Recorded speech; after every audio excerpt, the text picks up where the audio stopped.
आने का कोशिश किया गया।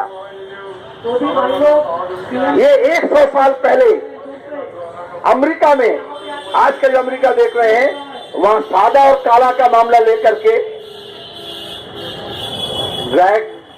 गाय का सवाल नहीं है, बलन का चमड़े का रंग क्या है, जो ब्लैक है, जो वहां के असली रहने वाले थे, काले इंसान थे, उनको इसी तरह से जैसा लातेहार का तस्वीर देख रहे हैं वैसे ही दो नौजवान को मार करके और पेड़ से झुला दिया गया था।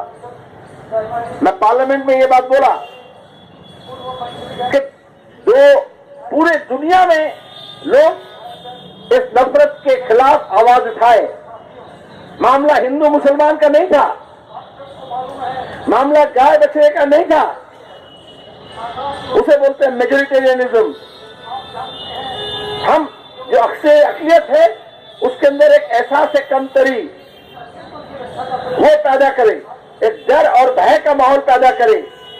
में कसूरवार है, लेकिन सामाजिक दृष्टिकोण से, राजनीतिक दृष्टिकोण से जो ये नफरत का बीज इंसान के दिमाग में